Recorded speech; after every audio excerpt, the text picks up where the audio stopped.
Pada video sebelumnya, gue udah bahas mengenai penggerak series hybrid beserta kelebihan dan kekurangannya.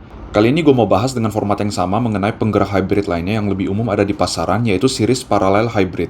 Banyak pabrikan yang mengadopsi penggerak hybrid ini, seperti Toyota, Honda, dan Lexus. Bahkan teknologi plug-in hybrid pun menggunakan penggerak yang sama.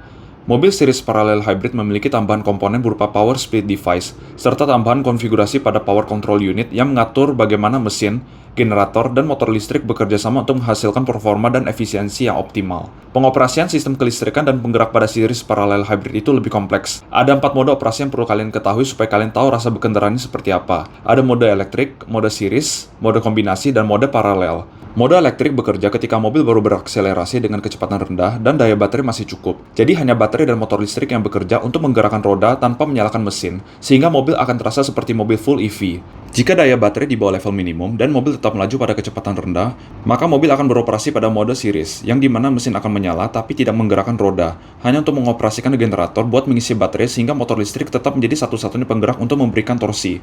Makanya pada kecepatan rendah, mobil akan mendapatkan torsi yang instan, dan ketika daya baterai cukup, maka mesin akan kembali mati.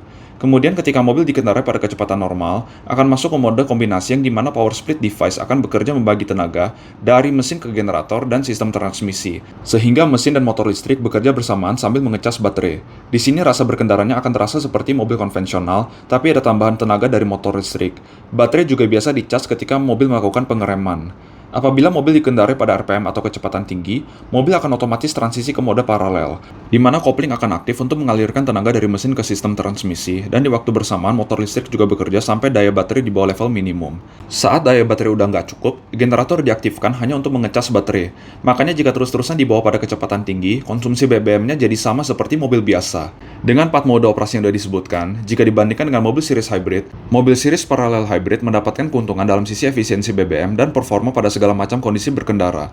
Series hybrid memang tetap lebih unggul untuk jalanan dalam kota apalagi macet-macetan berkat baterai dan motor listrik yang lebih besar. Tapi series parallel hybrid juga mampu beroperasi secara series, jadi untuk dalam kota juga mendapatkan keuntungan yang sama walaupun tidak sebaik yang murni series hybrid. Jadi boleh dibilang, kalau kalian sering bepergian jarak jauh dan menggunakan kombinasi jalan tol, serta menginginkan rasa berkendara seperti mobil konvensional, maka mobil series parallel hybrid merupakan pilihan yang lebih tepat. Akan tetapi ada satu kekurangan yang perlu diperhatikan, yaitu sistem penggerak ini memiliki kompleksitas arsitektur yang relatif tinggi, karena adanya beberapa kombinasi pada mode berkendara dengan tambahan komponen berupa power split device, sehingga biaya maintenance maupun pergantian part akan lebih mahal dibandingkan series hybrid, karena spare part yang perlu dirawat otomatis lebih banyak. Salah satunya pelumas pada power split device perlu diganti berkala. Silahkan komen jika ada yang kurang di video ini, biar bisa jadi informasi berguna buat yang lain.